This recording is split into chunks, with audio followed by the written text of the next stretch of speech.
तो नमस्कार। हम यूपी पीसीएस का टेस्ट सीरीज देख रहे थे और हमने संस्कृति आईएएस का 30 क्वेश्चन हमने सॉल्व कर लिया था। अब 31वें क्वेश्चन से सॉल्व करना है हमको। तो 31वां क्वेश्चन है, ध्वनि तरंगों के संदर्भ में निम्नलिखित कथनों पर विचार करना है। ध्वनि तरंगे ये अनुप्रस्थ तरंगे हैं।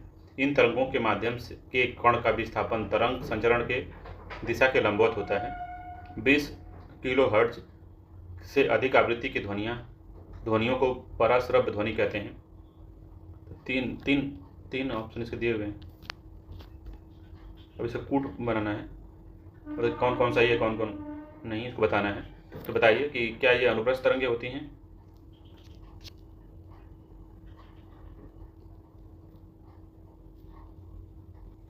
तो पहला देख लेते हैं, ये अनुप्रस्थ तरंगे हैं। ये कथन गलत है क्योंकि ये अनुदैर्ध्य तरंगे हैं। अनुदैर्ध्य तरंगे या ध्वनि तरंगे यांत्रिक तरंगे हैं और इनको चलने के लिए माध्यम की आवश्यकता होती है।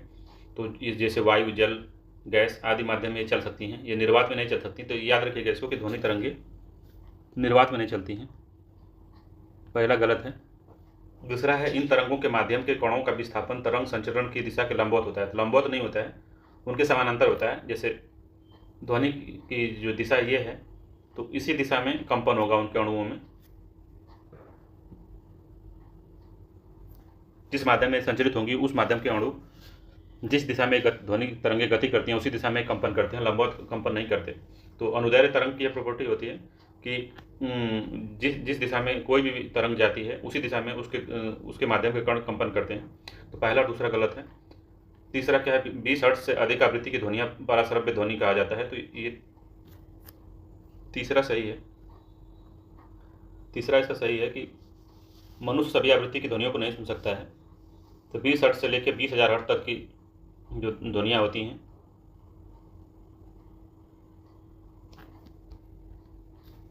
एक मिनट रुकिए। तो ये 20 किलो हर्ट्ज से अधिक आवृत्ति ध्वनि को पराश्रव्य कहते हैं, जिसको 20 हर्ट्ज जो होता है, किलो हर्ट्ज नहीं 20 हर्ट्ज जो होता है, तो उससे लेके अब 20,000 हर्ट्ज तक हम लोग सुन सकते हैं, एक मनुष्य सुन सकता है।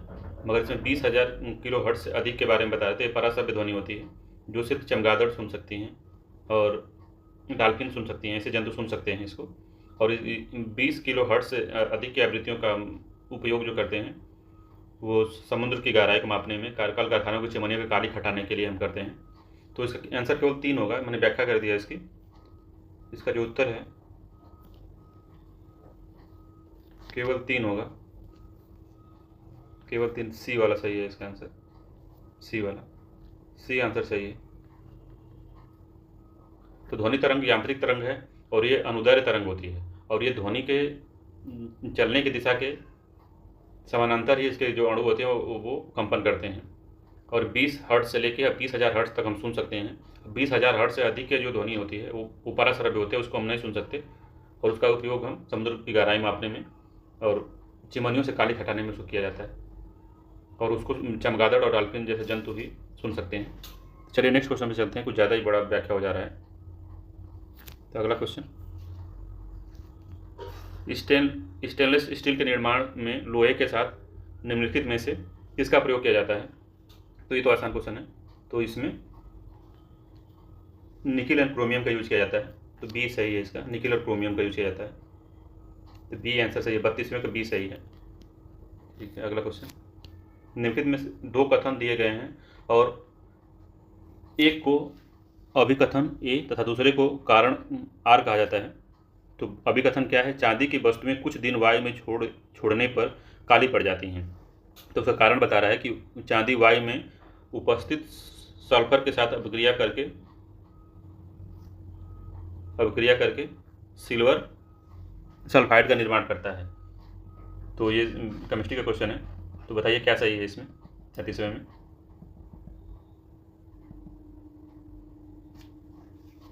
तो चांदी काली पड़ जाती है, बात सही है।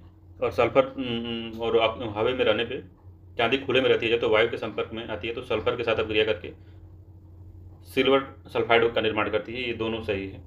तो कथन एक सही है और कारण उसकी व्याख्या करता है, तो इसलिए इसका आंसर ए होगा, 33वां का ये होगा।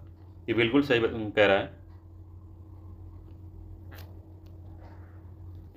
तो जो 33वां क्वेश्चन था, इस तरह क्वेश्चन हमेशा आयोग पूछता है, तो थोड़ा ध्यान से इसको देखिएगा। 34वां क्वेश्चन देख लेते हैं। इसमें उपकरण और उसके उपयोग को बताया गया है और पूछा गया क्या सुमेलित नहीं है। तो एनीमोमीटर वायु के घनत्व का मापन, क्रोनोमीटर पानी के जहाज के में समय का मापन, लैक्टोमीटर दूध की शुद्धता का मापन, स्फिग्मोमैनोमीटर जो है धमनियों में रुधिर का दाब मापने में। तो इसमें देखिए क्रोमोमीटर तो सही है, लैक्टोमीटर दूध की शुद्धता मापता ठीक है, स्फैगोमोमीटर भी सही है, ध्वनि में रुधिर दाब को मापता है। जो एनीमोमीटर है वो वायु के घनत्व का मापन नहीं करता, वायु में घनत्व का मापन नहीं करता। उसके लिए अलग से एक उपकरण है जिसको हम कहते हैं। तो इसका आंसर ए होगा, ए सही सुमेलित नहीं है, ये गलत है। तो आंसर 34वां का ए होगा, ए सही है, सही सुमेलित नहीं है। तो एनीमोमीटर का यूज क्या होता है? तो इसका यूज होता है, इसका प्रयोग वायु की गति और दबाव को मापने के लिए मौसम विज्ञानी करते हैं। तो चलिए अगला क्वेश्चन देख लेते हैं। निम्नलिखित कथनों पर विचार कीजिए। ठोस में ऊष्मा प्रायः चालन द्वारा स्थानांतरित होती है, द्रवों में ऊष्मा का स्थानांतरण संवहन द्वारा होता है, गैसों में ऊष्मा के संचारण हेतु किसी माध्यम की आवश्यकता नहीं होती। तो ये बेसिक पूछा है, तो इसको बताइए कौन सा होगा। तो देख लेते हैं। तो ठोस में ऊष्मा का प्रायः चालन द्वारा स्थानांतरित होती है, तो ये बात सही है, क्योंकि ठोस के जो अणु होते हैं वो जो होते हैं काफ़ी बंधे होते हैं एक दूसरे से, तो वो गति करने के लिए उनको छूट नहीं है। तो इस वजह से क्या होता है, चालन विधि द्वारा गर्म होते हैं ठोस वस्तुएं। जैसे कोई एक छड़ है, उसको एक तरफ से हम आग में उसको गर्म कर रहे हैं और दूसरा सिरा उसका पकड़े हुए हैं, तो कुछ देर बाद में हमको दूसरे सिरे पे भी ऊष्मा का आभास होता है और जलने लगता है, तो हम छोड़ देते हैं। तो पहला सही है। द्रवों में ऊष्मा का स्थानांतरण संवहन द्वारा होता है, तो ये भी सही है कि द्रवों में ऊष्मा का स्थानांतरण संवहन द्वारा होता है। जो तीसरा है, गैसों में ऊष्मा के संचरण हेतु किसी माध्यम की आवश्यकता नहीं थी, तो ये गलत है, क्योंकि इसमें भी ऊष्मा का स्थानांतरण संवहन द्वारा होता है। जैसे कि हमारा वायुमंडल गर्म होता है उसी तरीके से। तो तीसरा गलत है, तो इसमें पहला दूसरा सही है, तीसरा इसका गलत है। तो इसका आंसर हो जाएगा ए। तो 35वें का भी ए होगा। तो गैस भी संवहन द्वारा गर्म होती है।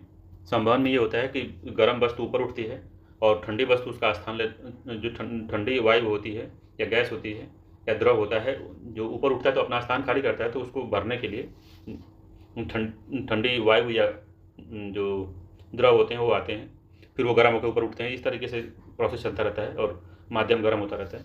चलिए अगले क्वेश्चन पे चलते हैं। तो 36वां पे आते हैं। तो ये केमिस्ट्री का है, तो उसमें ये इंपॉर्टेंट है, इसको याद रखिएगा।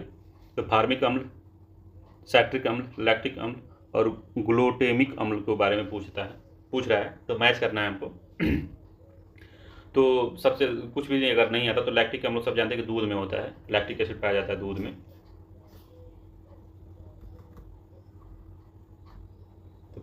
तो दूध मिलान कर लेते हैं। दूध किसे मैच करेगा? तो दूध का हो गया, लैक्टिक अम्ल दूध हो गया, तो सी का चौथा हो गया, सी का चौथा, सी का चौथा। तो सी का चौथा देख लेते किसमें है, ए की में, बी में। तो यही हमारा आंसर होगा, मगर और मिला लेते हैं। तो फार्मिक अम्ल चींटी में पाया जाता है, तो ए का पहला हो जाएगा। तो ए का पहला। अब बी का देख लेते हैं। सैट्रिक अम्ल सब जानते हैं खट्टे फलों में पाया जाता है सैट्रिक एसिड, तो बी का दूसरा हो जाएगा। और ग्लूटेमिक अम्ल जो होता है वो गेहूं में ग्लूटीन पाया जाता है, तो डी का हो जाएगा तीसरा। तो इस वजह से ये सही है। तो चलिए अगले क्वेश्चन में चलते हैं। आसान था, तो इस तरह क्वेश्चन को थोड़ा ध्यान दीजिएगा। निम्नलिखित में से कौन सा कृत्रिम रेशा नहीं है? तो वो पूछ रहा है कि कौन सा जो रेशा है वो प्राकृतिक रूप से पाया जाता है। तो बताइए, तो काफ़ी आसान है। तो एस्पार्टम जो होता है, अगर इस तरीके से हम देखते हैं कि रेयान का कपड़ा आता है तो उसमें मिक्स होता है, नायलॉन का भी आता है, एक्रिलिक ये भी सिंथेटिक तरीके से बनता है। तो जो हमारा डी है, इसका उत्तर डी होगा। एस्पार्टम जो होता है, एस्पार्टम जो होता है वो जो होता है प्राकृतिक तौर पे पाया जाता है। चलिए अगले क्वेश्चन में चलते हैं 38वें पे। निम्नलिखित में से कौन सा कथन सही नहीं है? तो जब अम्ल किसी धातु के साथ अपक्रिया करता है तो हाइड्रोजन गैस का उत्सर्जन करता है। उच्च ताप जब अम्ल किसी धातु पहला हो गया जब अम्ल किसी धातु के साथ अभिक्रिया करता है तो हाइड्रोजन गैस का उत्सर्जन करता है। सही नहीं चुनना है हमको। जब अम्ल किसी धातु कार्बोनेट से अभिक्रिया करता है तो यह कार्बन डाइऑक्साइड गैस का उत्सर्जन करता है। क्षारीय विलयन पीएच मान 7 से कम होता है। जल में अम्लीय एवं क्षारीय विलयन विद्युत का चालन करता है। तो देखिए डी तो सही है। तो अगर क्षार विलयन और अम्लीय विलयन के बारे में अगर जानते हो, अगर पीएच वैल्यू के बारे में जानते हो तो ये क्वेश्चन सॉल्व हो जाएगा। तो पीएच जो होता है,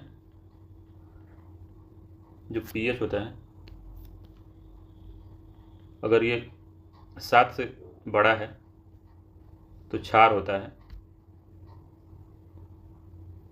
है, और 7 से अगर पीएच छोटा है तो ये अम्ल होता है, एसिड होता है।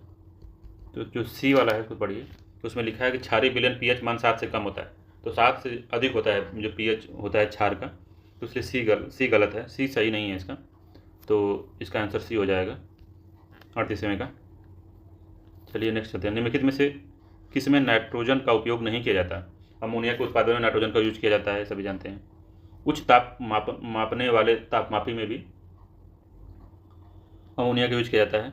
कृत्रिम गर्भाधान में वीर्य के संरक्षण के लिए भी अमोनिया का यूज किया जाता है। चर्म रोगों के औषधि निर्माण में अमोनिया का यूज नहीं किया जाता। तो ये 3 में किया जाता तो ऑटोमेटिक चौथा गलत हो जाएगा। तो नहीं जानते तभी चौथा ही गलत है। तो अमोनिया का उत्पादन में नाइट्रोजन का यूज किया जाता है। उच्च ताप मापने वाले तापमापी में भी उसका यूज किया जाता है। कृत्रिम गर्भाधान में वीर्य के संरक्षण में जो उसको ठंडा किया जाता है। और किस गैस में रखा जाएगा? तो नाइट्रोजन गैस का यूज करके उसमें गैस बनाई जाती है, जिससे काफ़ी टेम्परेचर लो होता है उसका और उसका संरक्षण होता है। तो इसका आंसर डी हो जाएगा। तो 39वें का डी। चलिए अगला करते हैं। 40वां क्षारक है और उसका उपयोग कहाँ है? तो calcium hydroxide, ammonia hydroxide, sodium hydroxide और मैग्नीशियम हाइड्रोक्साइड कहाँ कहाँ यूज होता है? तो इसको मिलान करना है। तो अगर इसके बारे में आप जानते नहीं हैं तो इसको इस तरह क्वेश्चन छोड़ दीजिए और चलिए हम लोग मिलान कर लेते हैं। तो कैल्शियम हाइड्रोक्साइड बुझा हुआ चूना इसको कहते हैं। बुझा हुआ चूना कहाँ पे है?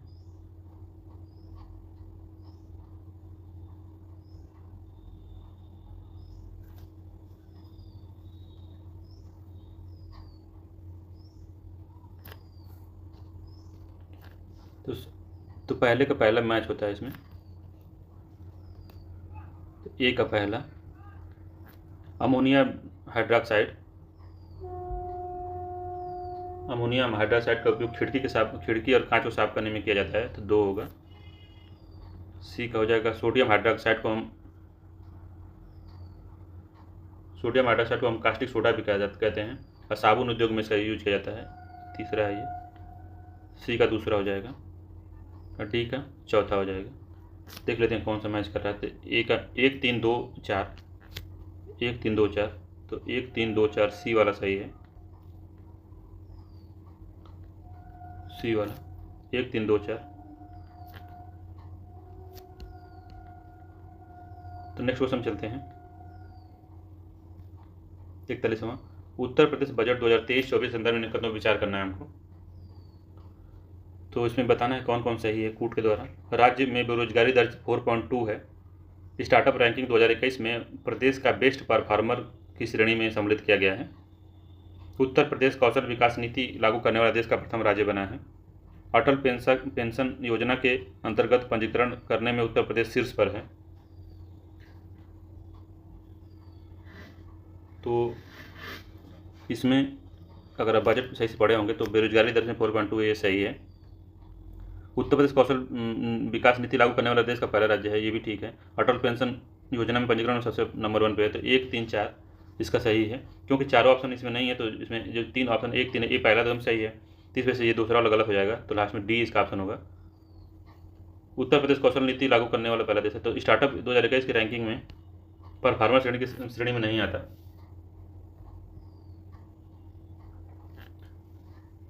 लीडर्स राज्य की श्रेणी में आता है। ये लीडर्स राज्य की श्रेणी में लीडर्स की श्रेणी में आता है। चलिए ध्यान रखेंगे इसको। ये डेटा इंपॉर्टेंट है। राज्य में बेरोजगारी दर 4.2 है। उत्तर प्रदेश कौशल विकास नीति लागू करने वाला पहला राज्य है। अटल पेंशन योजना के अंतर्गत पंजीकरण में सबसे नंबर 1 पे। ये 3 चीज़ इंपॉर्टेंट है इसमें, ये किसी तरीके से पूछ सकता है। अब ये अभियान है संबंधित देश है, तो ऑपरेशन गंगा कब किसके लिए था, तो पूछ रहा है कि कौन सुमेलित नहीं है, तो ऑपरेशन गंगा यूक्रेन के लिए ही सुमेलित है। ऑपरेशन कावेरी सूडान के लिए, ये भी ठीक है। ऑपरेशन देवी शक्ति यमन नहीं, ये गलत है। और ऑपरेशन दोस्त तुर्की और सीरिया चलाने के लिए चलाया गया था। ऑपरेशन देवी शक्ति जो है, जो अगस्त में तालिबान के द्वारा जो तालिबान काबुल पर कब्जा किया, तो वहाँ से अपने नागरिकों को निकालने के लिए भारत सरकार ने चलाया था। तो इसका हम ध्यान रखेंगे, यमन नहीं होकर ये अफगानिस्तान होगा, अफगान होगा।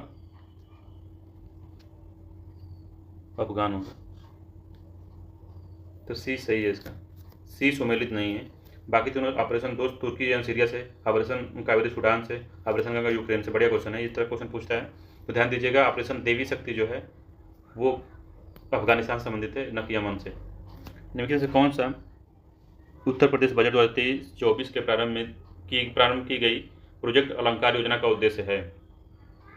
प्रोजेक्ट अलंकार का क्या उद्देश्य है? ग्राम पंचायतों में डिजिटल लाइब्रेरी की स्थापना करना, राजकीय विद्यालयों में अवस्थापना सुविधा का विकास करना, ऐतिहासिक महत्व के भवनों का सौंदर्यीकरण, किसानों के नवीन तकनीकी का प्रशिक्षण प्रदान करना। तो ये फैक्चुअल क्वेश्चन है, तो ये बी सही है इसका, बी सही है। राजकीय विद्यालयों में अवस्थापना सुविधा का विकास करना, तो ये सही है इसका। अब अगला क्वेश्चन देखते हैं। हाल ही में प्रकाशित इंडियन जस्टिस रिपोर्ट 2022 में किस राज्य को शीर्ष स्थान प्राप्त हुआ है? तो कर्नाटक को प्राप्त हुआ है। ये सब याद करने वाली बातें हैं। जो कर्नाटक राज्य है इसको नंबर 1 दर्जा प्राप्त हुआ है। ये इंपॉर्टेंट रिपोर्ट है, इसके बारे में जानते रहिए। इसका क्वेश्चन ये होगा, 44वें का ए होगा। अगला क्वेश्चन देखते हैं। 46वें राष्ट्रीय फिल्म पुरस्कार के अंतर्गत निम्नलिखित में से किसको सर्वश्रेष्ठ हिंदी फिल्म का पुरस्कार प्रदान किया गया है? तो 45वें का बताइए। सरदार उधम सिंह को दिया गया है, तो ये सरदार उधम सिंह है, ये सही है इसका। उत्तर प्रदेश पर्यटन नीति 2022 के संदर्भ में विचार करना है।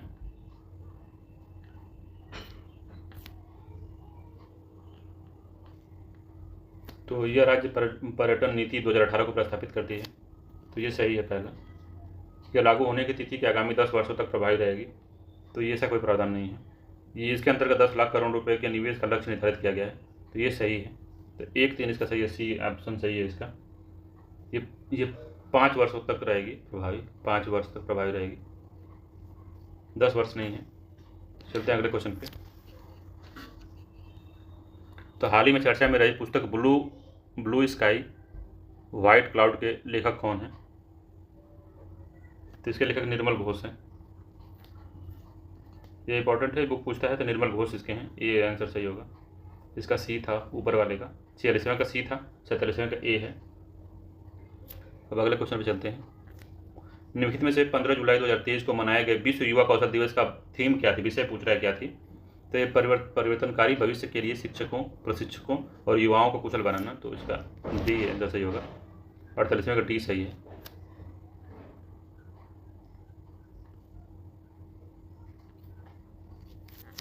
और 49वें पे देखते हैं। फ्रेंच ओपन टेनिस टूर्नामेंट की महिला एकल खिताब विजेता ईगा स्विएटेक निम्नलिखित में से किस देश की हैं? तो ये पोलैंड के हैं, याद रखिएगा, ऐसा क्वेश्चन पूछता है, पोलैंड की हैं। तो 49वें का ए है, पोलैंड। ठीक है। 50वां क्वेश्चन है, मुख्यमंत्री कन्या सुमंगला योजना के संदर्भ में निम्नलिखित कदमों पर विचार करना है। तो पहला है, यह सामूहिक विवाह से संबंधित योजना है, तो पहला इसका गलत है कि यह सामूहिक विवाह से संबंधित योजना नहीं है। दूसरा है, इसके लाभार्थियों के लिए उत्तर प्रदेश का स्थायी निवासी होना अनिवार्य है, तो ये सही है, स्थायी निवासी होना अनिवार्य है। तीसरा है, इस योजना का लाभ परिवार की सभी बालिकाओं को होगा, तो ये गलत है, सभी बालिकाओं को नहीं होता इसमें। इसके अंतर्गत प्रत्येक लाभार्थी को 15,000 रुपये तक की धनराशि दी जाती है, तो ये चौथा सही है। तो 2 और 4 इसका सही है, तो इसका बी आंसर होगा। 50वें का बी आंसर होगा। देख लेते हैं इसकी क्या क्या लाभार्थियों की पात्रताएं क्या क्या हैं।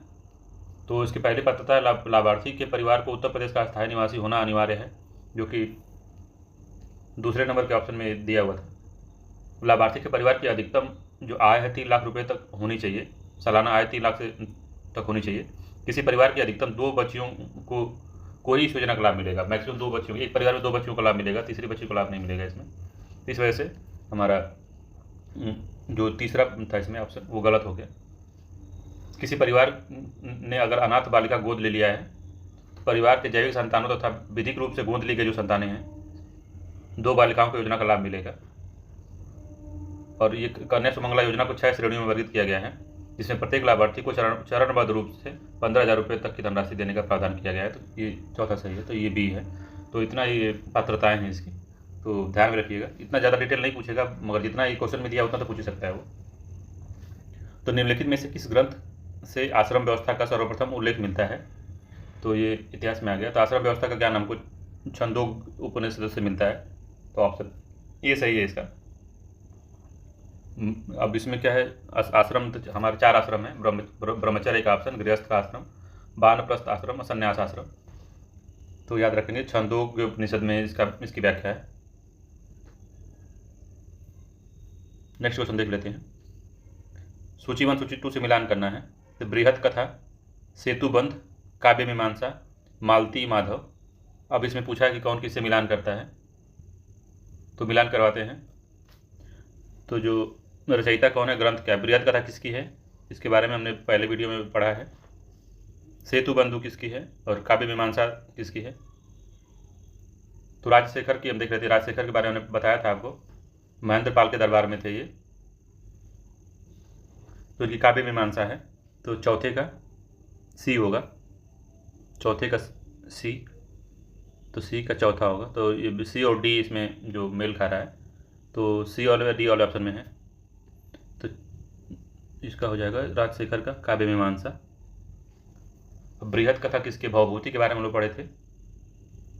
भवभूति जो यशोवर्मन के दरबार में रहते थे, तो उन्होंने मालती माधव की रचना की थी भवभूति ने। तीसरे का चौथा डी हो जाएगा, तीसरे का डी सी वाले में है, तो इसका ऑप्शन सी होगा। तो अब देख लेते हैं कि अब बृहत कथा किसने लिखा है। तो पहले का पहला हो गया, तो गुड़ाढ़ ने बृहत कथा लिखा है। गुड़ाढ़ के बारे में नहीं पढ़ाए थे हमने, उस वीडियो में नहीं था, तो इसको याद कर लीजिएगा। भवभूति और राजशेखर के बारे में हमने बताया था। अब सेतुबंधु प्रवर सेन द्वितीय जो प्रवर सेन थे, वाकाटक नरेश के प्रवर सेन, ये बहुत इंपॉर्टेंट शासक हैं, इनके बारे में भी पूछता है। इन्होंने किताबें लिखी हैं, वैष्णव अनुयायी थे, ये साहित्य में बहुत रुचि रखते थे। और ये सेतुबंध में जो लिखे हैं, इसमें लंका विजय का विवरण मिलता है, तो ये ध्यान में रखेंगे इसको, इंपॉर्टेंट क्वेश्चन था ये। तो प्रवर सेन ने सेतुबंध लिखा है, जो पुल का निर्माण करके श्री रामचंद्र जी गए थे लंका पर चढ़ाई की, तो उससे मिलता जुलता है। चलिए अगला क्वेश्चन देख लेते हैं। निम्नलिखित में से कौन सी बौद्ध धर्म के हीनायन संप्रदाय की विशेषताएं हैं। तो बौद्ध धर्म की 2 संप्रदाय थे, हीनायन और महायान। तो हीनायन जो था वो बुद्ध के रूढ़िवादी सोच वाला था, जैसे कि वो बौद्ध धर्म में वो बदलाव नहीं चाहता था। वो भगवान बुद्ध को वो सिर्फ एक अवतार मानता था, वो ये नहीं कहता था कि भगवान थे। वो मूर्ति पूजा और ये सब नहीं मानता था, वो महापुरुष मानता था उनको। तो भगवान बुद्ध की स्तुति महापुरुष के रूप में करता था, तो पहला सही है, पहला सही है। और निर्वाण प्राप्ति में व्यक्ति का अंतिम लक्ष्य है, तो ये भी सही है। व्यक्ति का अंतिम लक्ष्य निर्वाण प्राप्ति होना चाहिए। अब महायान में क्या करता है कि जब तक वो सभी व्यक्तियों को निर्वाण प्राप्त नहीं करवा लेगा, तब तक वो अपने जो भी मतलब कि गुरु है वो अपना निर्वाण रोका रहेगा। तो वो सब सर्व सुख चाहता था महायान, मगर ये हीनयान बस निर्वाण प्रति व्यक्ति का अंतिम लक्ष्य होना चाहिए, इंडिविजुअल ये होता है। मुख्य आदर्श आर्हत पद को प्राप्त करना है, तो तीसरा भी इसका सही है। चौथा है निर्वाण प्राप्ति के लिए बुद्ध के प्रति विश्वास एवं भक्ति पर बल देना, तो चौथा नहीं है, ये भक्ति नहीं मानता था, ये बस उनके आचार विचार और उनकी जिस राह पे वो चले थे उसी को बस मानते थे हीनयान वाले, भगवान नहीं मानते थे। तो चौथा गलत हो जाएगा, तो इसका आंसर बी होगा, बी सही उत्तर है इसका। चलिए चलते हैं अगले क्वेश्चन पे। निम्नलिखित में से किस शासक के कुसुमपुर नामक नगर की स्थापना की थी। तो ये फैक्चुअल क्वेश्चन है, तो इसको इसमें आप बताइए। तो उसमें है बिंबिसार है, अजातशत्रु है, उदयन है और शिशुनाग है। तो इसमें उदयन जो था उसने ये कुसुम नगर की स्थापना की थी। तो इसका आंसर सी होगा, उदाइन था, जो वर्तमान में पटना है। पटना को कुसुम नगर कहते थे, उदाइन ने इसकी स्थापना की थी। नेक्स्ट क्वेश्चन देखते हैं। निम्नलिखित में से कौन सा भारत पर यूनानी आक्रमण का प्रभाव नहीं था? तो जो भारत पर यूनानी आक्रमण मतलब यूनानी आक्रमण का मतलब ये है कि सिकंदर का आक्रमण, तो क्या प्रभाव नहीं पड़ा था? प्रशासन की छत्र प्रणाली का विकास हुआ, मुद्रा निर्माण की उलूक शैली का प्रारंभ हुआ, नक्षत्रशाला एवं ज्योतिष विद्या का ज्ञान हुआ, खरोष्ट लिपि का प्रयोग हुआ। तो इसमें ये इसका प्रभाव खरोष्ट लिपि पे नहीं पड़ा था, बाकी 3 पे पड़ा था। तो इसका डी गलत है, ये प्रभाव नहीं पड़ा था। मतलब प्रशासन की छत्र प्रणाली सबसे पहले यूनानियों ने लाई थी। मुद्रा निर्माण की उलूक शैली का निर्माण इन्हीं से सीखा, यूनानियों से सीखा गया था भारत में। नक्षत्रशाला एवं ज्योतिष विद्या का विज्ञान यहीं से हुआ था। तो ये सही है। अगला क्वेश्चन पे चलते हैं। लिंगराज मंदिर के संबंध में निम्नलिखित विचार कीजिए। यह पंचायतन शैली में निर्मित है, पहला। दूसरा है, यह वैष्णव एवं शैव संप्रदाय के समन्वय का प्रतीक है। मंदिर की छतों पर घुड़सवार फौज की आकृतियां अलंकृत हैं।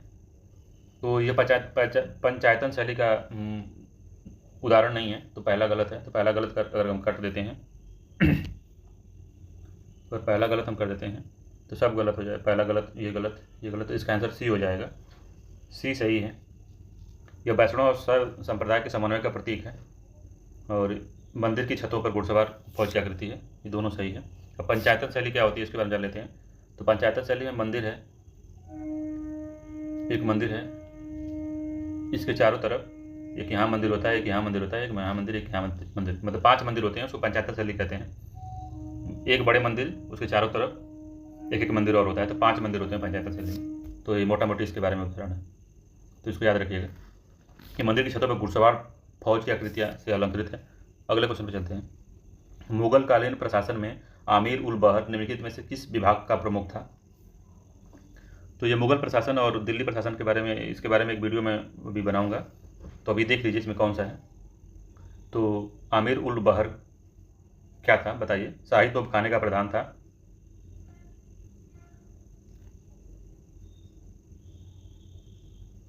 शाही कारखाने का अधीक्षक था, गुप्तचर विभाग का प्रधान था, जल सेना प्रमुख था। तो ये बहुत इंपॉर्टेंट है, इसको ध्यान रखिएगा कि मुगल काल में जब विदेशी आने लगे, जैसे मुगल कालीन समय में ही वास्को डी गामा और ये सब जो भी पुर्तगाली आए थे, उसके पहले ही जल सेना का भी विकास मुगलों ने किया था। तो जल सेना प्रमुख था ये, इसका आंसर डी होगा, आमिर उल बहर। ये बढ़िया क्वेश्चन था ये, इस तरह का क्वेश्चन पूछ सकता है। जल सेना प्रमुख था ये, समुद्र के स्वामी या नौ सेनापति भी कहते थे इसको। अगला क्वेश्चन, निम्नलिखित में से कौन सी विशेषताएं सुहरावर्दी सिलसिले से संबंधित हैं? तो पहला, उपवास एवं आत्मदमन का अस्वीकार किया, आध्यात्मिक जीवन हेतु गरीबी आवश्यक नहीं, शाही अनुदान एवं राजकीय संरक्षण स्वीकार किया। तो ये तीनों ही सही है, ये तीनों सही है, इसकी डी इसका आंसर है। जो अन्य सिलसिला जब आया था, जो अन्य सिलसिला और अन्य सूफी संत जो आए थे, वो उपवास एवं आत्मदमन नहीं करते थे, वो लोग खुश रहते थे, गाना गाते रहते थे, लोगों के बीच में उठते बैठते थे, मगर वो कभी शाही अनुदान या राजकीय संरक्षण नहीं लिया। और आध्यात्मिक जीवन हेतु वो गरीबी को अपनाया, उन्होंने किसी से पैसा नहीं लेते थे, किसी राजा से कोई भेंट नहीं लेते थे। मगर जो सुहरावर्दी आए, उन्होंने क्या किया? जो तीनों ऑप्शन है, तीनों को उन्होंने अपनाना शुरू कर दिया। तो इसका आंसर सी होगा, डी होगा, तीनों, इसका तीनों सही है। अब विजयनगर के बारे में देख लेते हैं। अगला क्वेश्चन है, विजयनगर के निम्नलिखित में से किस शासक ने तेलुगु ग्रंथ आमुक्त माल्यद लिखा है? तो ये बहुत अच्छा क्वेश्चन है, ये क्वेश्चन पूछता है, रिपीट होता है बार बार। तो ये बहुत फेमस प्रशासक थे,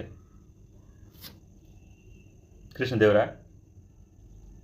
आमुक्त माल्यद इन्हें नहीं लिखा है, तो इसका आंसर सी होगा। ये अच्छा क्वेश्चन है, इस तरह क्वेश्चन पूछता है, यूपीएससी में पूछा है और यूपीपीसीएस में पूछा है और आरओ में भी पूछेगा हो सकता है इसको। बढ़िया क्वेश्चन है ये।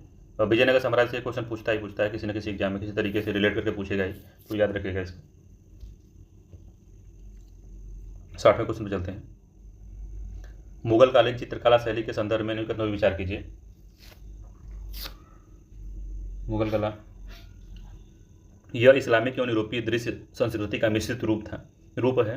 तो जब भी इस तरह का मुगल कालीन चित्रकला की शैली के अगर बारे में अगर बातचीत हो, तो शुरुआत में नहीं मगर जब से यूरोपीय शक्ति भारत में आई, तब जब फ्यूजन होता ही होता है, तो पहला मेरे हिसाब से पहला इस तरह का अगर नहीं आपको आता है तब भी इस पहले को आप सही मारिए, क्योंकि फ्यूजन होता ही होता है, क्योंकि जब दो संस्कृति आपस में मिलती हैं तो उनका आदान प्रदान होता है।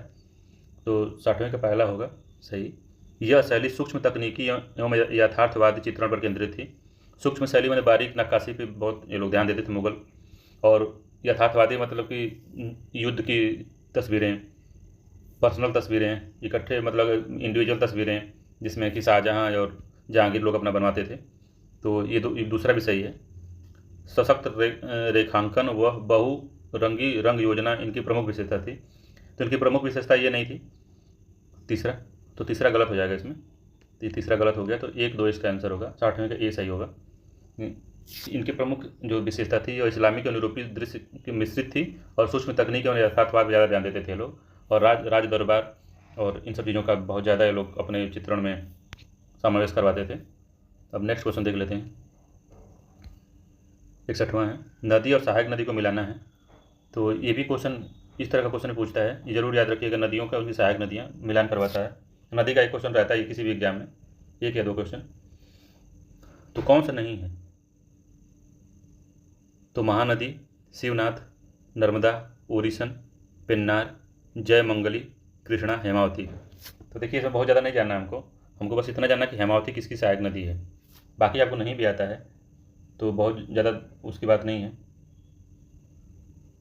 हेमावती हमको पता होना चाहिए कि जो कावेरी की सहायक नदियाँ में हेमावती कावेरी की सहायक नदी है, इसलिए डी सम्मिलित नहीं है, तो इसका आंसर डी होगा। बाकी इसके बारे में नहीं पता था तो नहीं मार पाएगी। शिवनाथ, इसके बारे में एक आध बार आप सुने होंगे, ओरिसन के बारे में नहीं सुने होंगे, जयमंगली के बारे में शायद ही सुने होंगे, मगर हेमावती के बारे में आपने सुने होंगे कि ये कावेरी की सहायक नदी है, तो इसलिए डी इसका सही गलत है। अगला क्वेश्चन, निम्नलिखित में से कौन सा कारक उत्तर पश्चिम भारत में होने वाली शीतकालीन वर्षा के लिए उत्तरदायी है? तो ये कॉन्सेप्चुअल क्वेश्चन है, मगर ये याद भी अब लोग तो कर लिए हैं, इतना ज़्यादा बार बार पूछता है इसको, वो ज़्यादा कॉन्सेप्ट नहीं लगाना है। तो इसका आंसर होगा पश्चिमी विक्षोभ। पश्चिमी विक्षोभ होता है भूमध्य सागर में, और वहाँ से चक्रवात बन के बारिश कराता है। हमारे उत्तर भारत में भी बारिश होती है इससे। नेक्स्ट क्वेश्चन देख लेते हैं। हिमालय के निम्नलिखित में से किस भाग में करेवा भू आकृति पाई जाती है? तो ये भी अच्छा क्वेश्चन है, इसको पूछता है, तो इसका आंसर है कश्मीर हिमालय। कश्मीर हिमालय में पाई जाती है, तो ये इंपॉर्टेंट है, केसर की खेती के लिए बहुत ही लाभदायक होता है। ये सरोवरी निक्षेप है, यहाँ पे निक्षेपण के कारण ये भूमि बनी है, और इस भूमि में जाफरान की खेती होती है, केसर के लिए बहुत उपयोगी है, बादाम अखरोट के लिए भी उपयोगी भूमि है।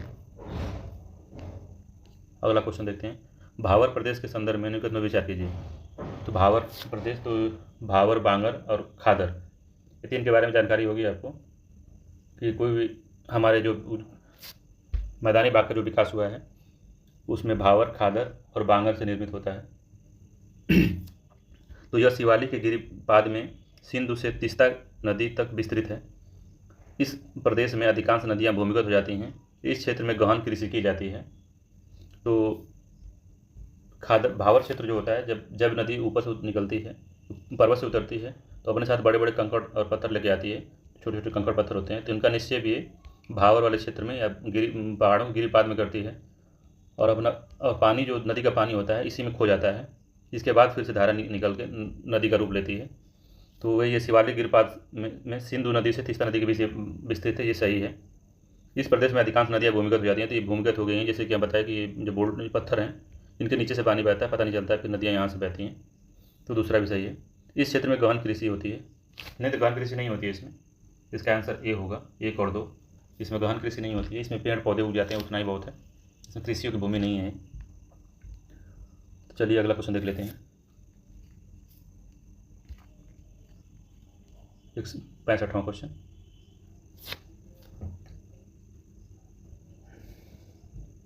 निम्नलिखित में से कौन सा भारत में स्थित लौह अयस्क खनन केंद्र नहीं है? तो गुरु महिसानी उड़ीसा में, ये सही है, ये है, ये बहुत इम्पोर्टेंट खान है। बैलाडीला छत्तीसगढ़ में, ये भी सही है। मुसबानी झारखंड, मुसबानी झारखंड, ये गलत है, ये सही नहीं है। कुंद्रेमुख कर्नाटक, सभी जानते हैं, सही है। तो सी इसका सही सुमेलित नहीं है, लौह अयस्क केंद्र नहीं है सी।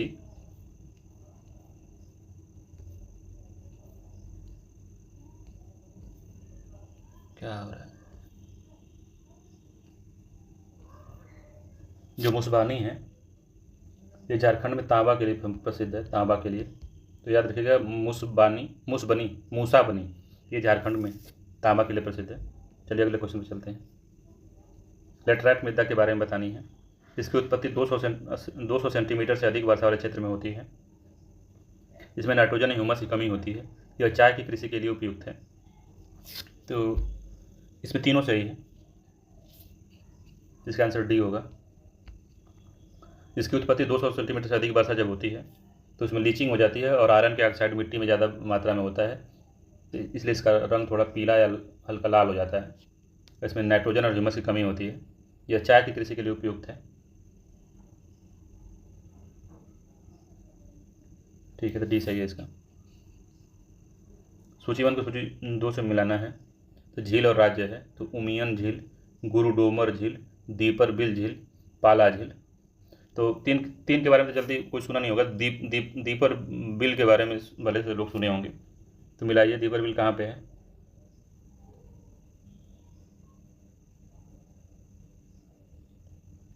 लगाइए इसको।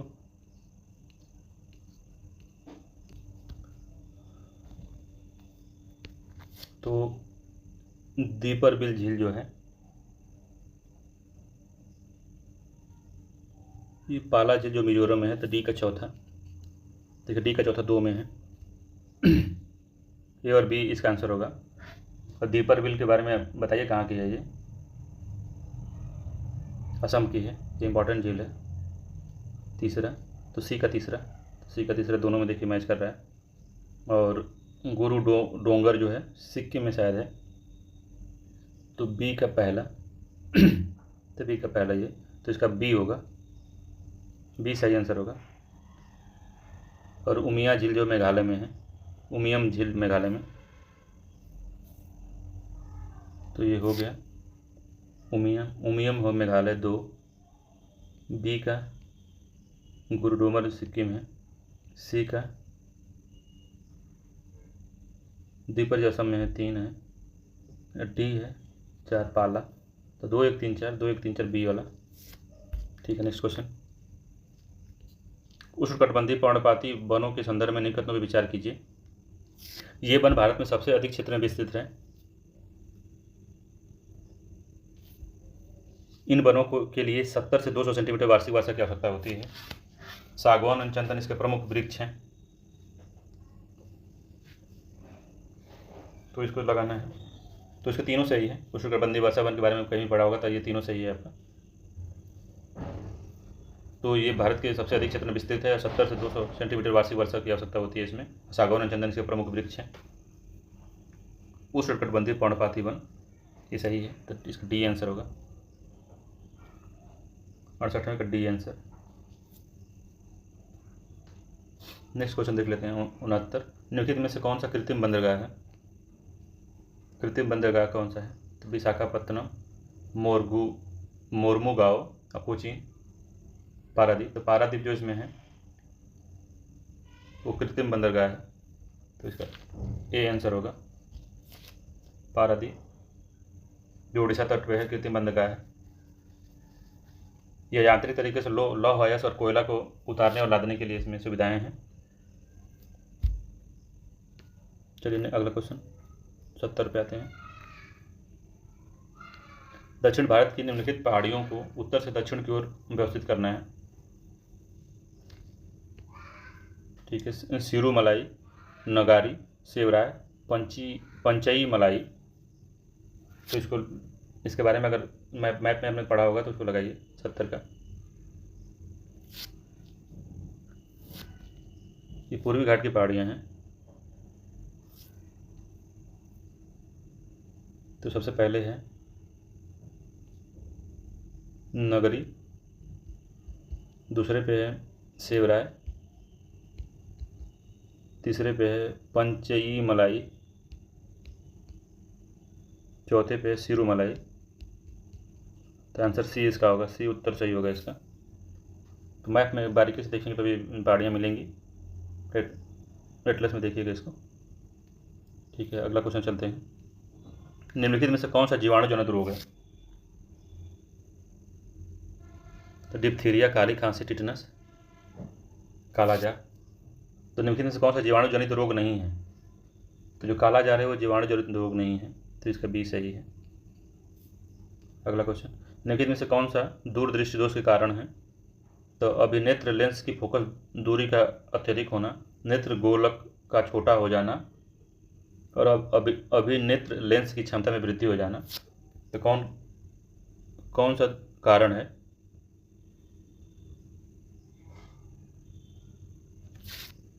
तो अभिनेत्र लेंस की क्षमता बढ़ती नहीं, कम हो जाती है, तो ये तीसरा गलत है इसका। बाकी 1 2 सही है, तो आंसर ए होगा इसका। अभिनेत्र लेंस की फोकस दूरी अत्यधिक बढ़ जाती है, नेत्र गोलक का छोटा हो जाता है, छोटा हो जाने से दिक्कत होती है ये। चलिए अगले क्वेश्चन चलते हैं। जीवाणुओं को निम्नलिखित में से किस वर्ग के अंतर्गत रखा जाता है? तो इनको मोनेरा के अंतर्गत रखा जाता है, बी। अगला क्वेश्चन, निम्नलिखित में से किस पादप हार्मोन को वृद्धि रोधी हार्मोन के रूप में भी जाना जाता है? इसके बारे में बताइए जल्दी।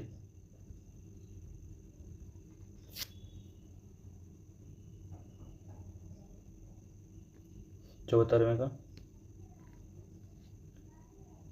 एब्सिसिक अम्ल जो होता है, इसको हम हार्मोन वृद्धि रोधी के बारे में जानते हैं। अगला क्वेश्चन, निम्नलिखित कथनों पर विचार करिए।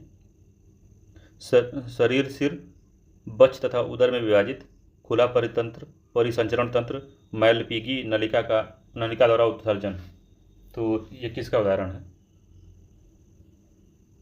तो ये आर्थ्रोपोडा का उदाहरण है।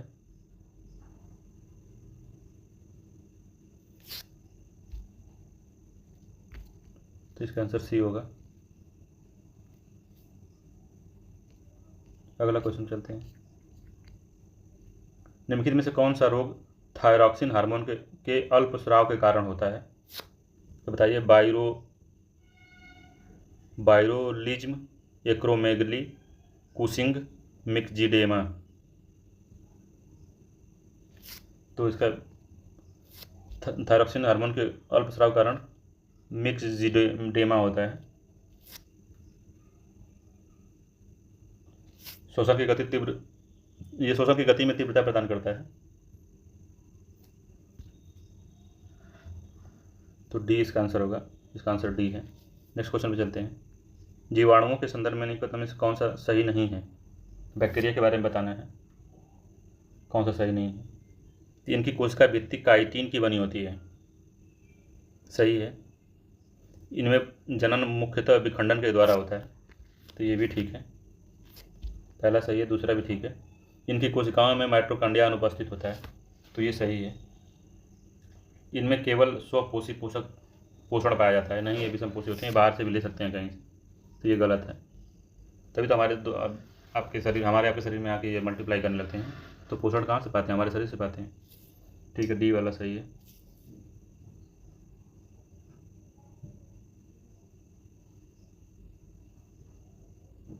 अगला क्वेश्चन चलते हैं। कवक और उनका उपयोग।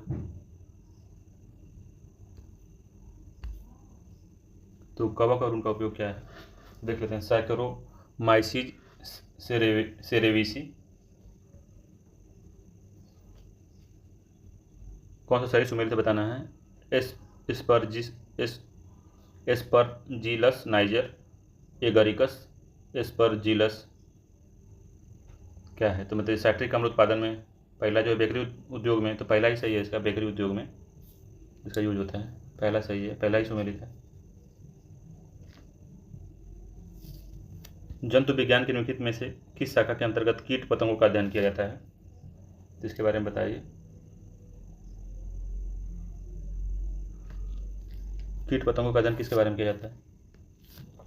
एंटोलॉजी में किया जाता है। अगला क्वेश्चन, एंटोलॉजी याद रखिएगा, पूछ सकता है। निम्नलिखित में से किस विटामिन की कमी से रक्त अल्पता नामक रोग होता है, तो विटामिन B12 के कारण होता है, डी वाला। 81वां क्वेश्चन जाते हैं, अगले क्वेश्चन पे आते हैं।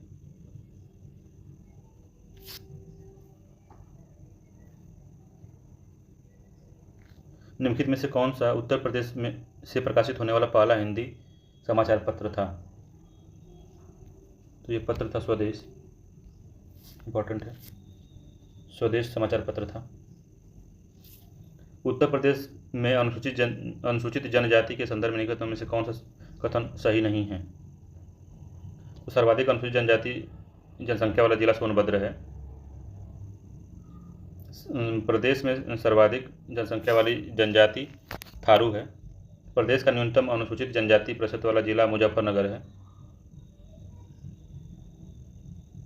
और चौथा है, प्रदेश की अनुसूचित जनजातियों में लिंगानुपात 9:51 है।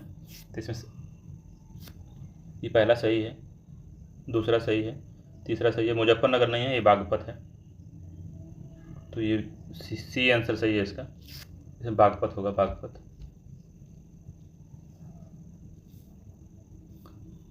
चलिए अगले क्वेश्चन चलते हैं। निम्नलिखित में से कौन सा सुमेलित नहीं है? कासगंज सोरो मेला सही है, कासगंज में सोरो मेला लगता है। फर्रुखाबाद में राम नगरिया मेला ठीक है। आगरा में कैलाश मेला, ये भी ठीक है। लखीमपुर खीरी में ढाई घाट मेला, ये गलत है।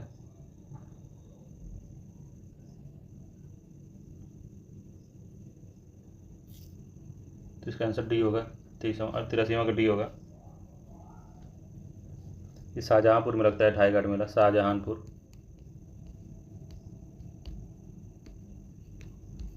में लगता है। निम्नलिखित में से कौन सा उत्तर प्रदेश का सर्वाधिक वन क्षेत्रफल वाला जनपद है, तो ये मिर्जापुर है, 84 का।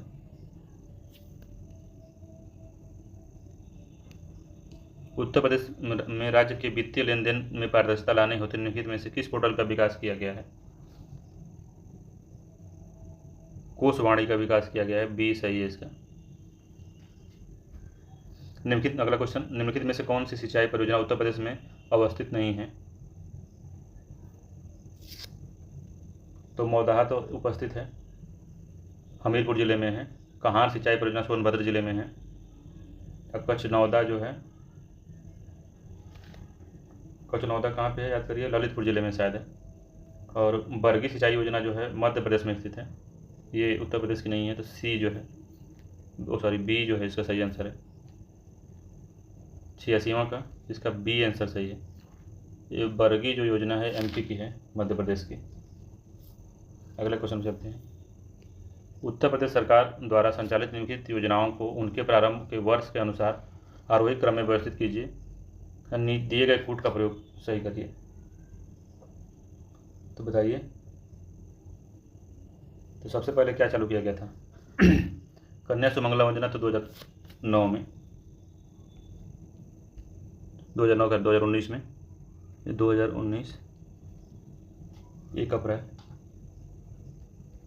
मुख्यमंत्री बाल सेवा योजना ये 2020 में, मार्च में, 2020 ठीक है। पंडित दीनदयाल 2017 में, 2017। अब मुख्यमंत्री सड़क समग्र ग्राम विकास योजना कब चालू किया गया था, याद करके बताइए। 2018 में।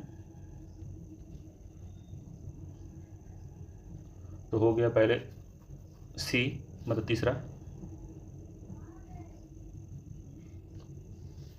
तीसरा चौथा, पहला दूसरा, तीसरा 2017 में, चौथा 2018 में, पहला 2019 में, दूसरा 2020 में, तो ये बी आंसर सही होगा इसका। चलिए अगले क्वेश्चन चलते हैं। इकलाक खान का रोजा मकबरा उत्तर प्रदेश में किस जनपद में अवस्थित है? तो बदायूं में अवस्थित है। इसका डी सही है, बदायूं में अवस्थित है। 89 निम्नलिखित में से कौन सा उत्तर प्रदेश के जनपदों का भौगोलिक क्षेत्रफल की दृष्टि से अवरोही क्रम में है? अवरोही क्रम में बताना है।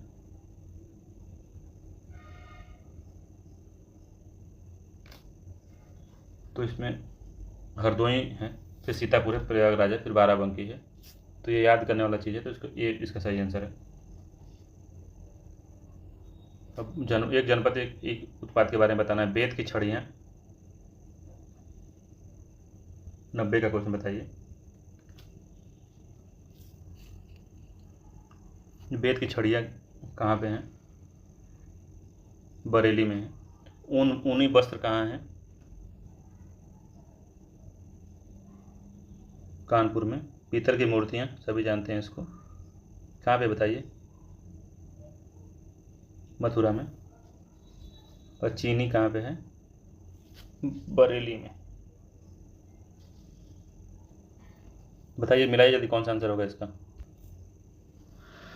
तो इसमें देख लेते हैं। तो ए का चौथा है, तो 4 2 1 3 है, तो सी इसका आंसर होगा। चीनी जो है वो मेरठ में है।